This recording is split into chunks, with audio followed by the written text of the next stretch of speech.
అయోధ్య రామమందిరం హుండీ చోరీ విరాళాల అక్రమాలను నిరసిస్తూ ఈ నెల 13న భద్రాచలంలో కాంగ్రెస్ సీనియర్ నాయకులు విహెచ్ హనుమంతరావు మౌన దీక్ష చేపట్టనున్నారు. ఈ అక్రమాలపై యూపీలోని యోగి ప్రభుత్వం, కేంద్రంలోని మోదీ ప్రభుత్వం సరిగ్గా స్పందించకపోవడంపై జిల్లా కాంగ్రెస్ అధ్యక్షురాలు తోటదేవి ప్రసన్న తీవ్రంగా మండిపడ్డారు. విరాళాల దోపిడీపై తక్షణమే సీబీఐ విచారణ జరిపించారని డిమాండ్ చేస్తూ ఈ దీక్షకు రామభక్తులు, ప్రజలు పెద్ద ఎత్తున తరలివచ్చి మద్దతు తెలపాలని ఆమె పిలుపునిచ్చారు.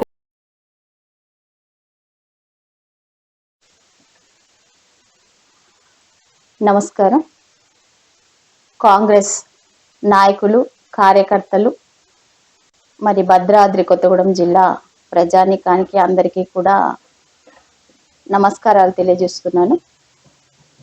కోట్లాది మంది భక్తుల యొక్క విశ్వాసం ఈరోజు నిలువుదోపిడీ చేసిండ్రు బీజేపీ ప్రభుత్వం. ఎంతో ఆరాధ్యంగా కొలిచేటువంటి శ్రీరాముణ్ణి కూడా రాజకీయంగా అన్యాయం చేస్తున్నారేమో అనిపిస్తా ఉన్నాయి.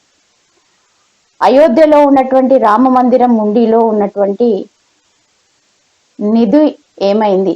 భక్తులు ఎంతో నమ్మకంతోని, విశ్వాసంతోని, ధర్మ నిరతితోని ఇచ్చినటువంటి విరాళాలు ఏవైతే ఉన్నాయో ఇవాళ నిలువు దోపిడీకి గురైన దాని మీద అక్కడ ఉన్నటువంటి యోగి ప్రభుత్వ వైఖరి కానివ్వండి, కేంద్ర ప్రభుత్వం యొక్క నిర్లక్ష్యం కానివ్వండి, ప్రధానమంత్రి మోడీ యొక్క మౌనం, వీటన్నిటినీ చూస్తా ఉంటే దేనికి సంకేతం అనిపిస్తా ఉన్నదో అర్థం కానటువంటి పరిస్థితిలో మరి దీనికి నిరసనగా 13వ తేదీ భద్రాచలం శ్రీరాముని సాక్షిగా పెద్దలు, కాంగ్రెస్ సీనియర్ నాయకులు, ప్రభుత్వ సలహాదారులు విహెచ్ హనుమంతరావు గారు మౌన దీక్షను చేపట్టడం జరిగింది. తిరుపతి లడ్డు విషయంలోనే అవకతవకలు జరిగినాయని హుటాహుటిగా కేంద్ర ప్రభుత్వము మరి పెద్ద ఎత్తున ఆందోళన చేసి సిబిఐ విచారణ అని హడావుడి చేసింది. కానీ ఈరోజు దేశం మొత్తము అయోధ్య వైపు చూస్తా ఉంటే ఆ అయోధ్య రాముని యొక్క ఉండిలో ఉన్నటువంటి విరాళాలు ఏమైనాయి? నిలువు దోపిడీకి గురైతే దాని మీద ఇప్పటి వరకు కూడా సిబిఐ ఎంక్వైరీ ఎందుకు పెట్టలేదు? ఏదో నామమాత్రం, తూతు మంత్రం అన్నట్టు చేస్తున్నటువంటి విచారణకు ఏంటి అర్థం? మరి దీని మీద ప్రత్యేకంగా ఎందుకు మరి నోరు విప్పట్లేరు ప్రధానమంత్రి మోడీ గారు?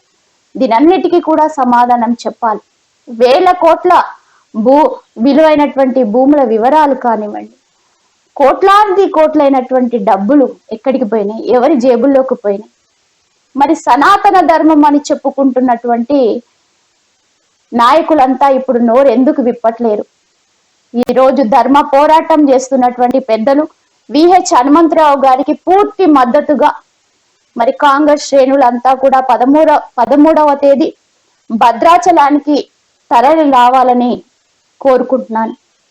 ప్రజాప్రభుత్వం వచ్చిన తర్వాత దక్షిణ అయోధ్యగా బాసిల్లేటువంటి భద్రాచలం రామునికి 350 కోట్లు నిధులు కేటాయించి అంతర్జాతీయంగానే అత్యాధునికమైనటువంటి మందిరంగా మన భద్రాద్రి రాముణ్ణి దేవాలయాన్ని తీర్చిదిద్దాలనేటువంటి సంకల్పంతో రేవంత్ రెడ్డి గారు శ్రీకారం చుట్టారు.